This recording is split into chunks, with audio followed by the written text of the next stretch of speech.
భీమవరంకు డిస్కౌంట్ల పండుగ తెచ్చింది కేకే స్టోర్స్. ధరల్లో చౌక చౌక. కేకే stores, PP road, Bhimavaram.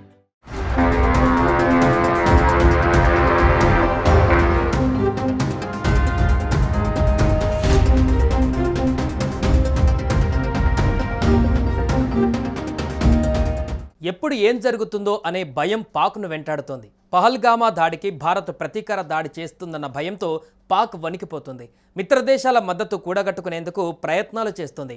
Pak తన మిత్రదేశాలతో సంప్రదింపులు జరుపుతున్నట్లుగా భారత్కు సమాచారం అందింది. దానికి బలం చేకూరేలా తాజాగా టర్కీకి చెందిన టీజీసీ బుయికడా అనే భారీ యుద్ధ నౌక పాక్ తీరానికి చేరింది.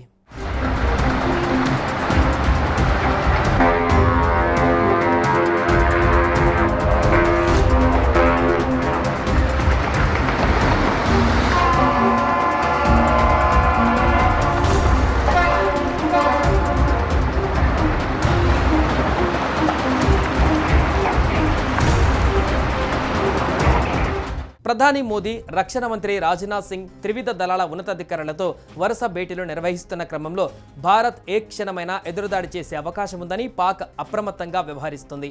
ఈ క్రమంలోనే సముద్ర మార్గంలోనూ దాడి చేసే అవకాశం ఉన్నందున తన మిత్రదేశం టర్కీని సంప్రదించి గస్తీ యుద్ధ నౌకను తెచ్చుకున్నట్లుగా సమాచారం. పాక్ తీరానికి చేరుకున్న టర్కీ యుద్ధ నౌక టీజీసీ బుయికడా ఇది 2013లో జల ప్రవేశం చేసింది.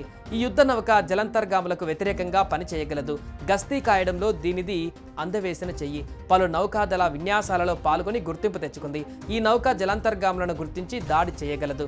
ఇది గస్తీలో కూడా చాలా సమర్థవంతంగా పనిచేస్తుంది. అరేబియా సముద్రంలో పాకిస్తాన్ నౌకలకు ప్రయాణ మార్గాలను భారత్ ఇప్పటికే మూసివేసింది. భారత్ ఎప్పుడైనా దాడి చేయవచ్చునని పాకిస్తాన్ భయపడుతోంది. అందుకే టర్కీ సహాయంతో గస్తీ నౌకను తెచ్చుకున్నట్లుగా తెలుస్తోంది. మే 7 వరకు కరాచీలో ఉండనున్నట్లుగా సమాచారం.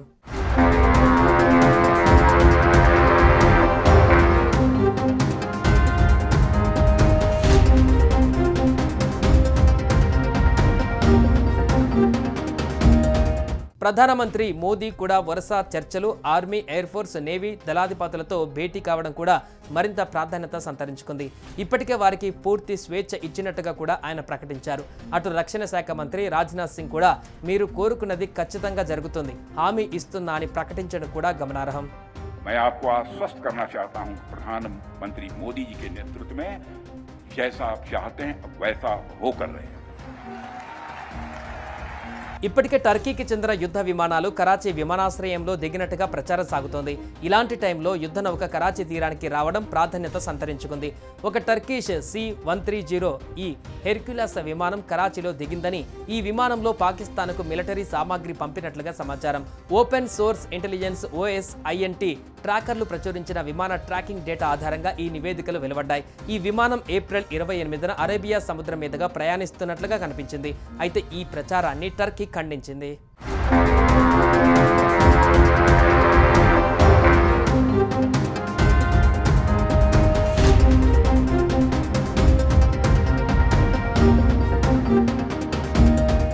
సుమన్ టీవీలో మీ పర్సనల్ అండ్ బిజినెస్ ప్రమోషన్స్ కోసం కింది నెంబర్కి కాంటాక్ట్ చేయండి.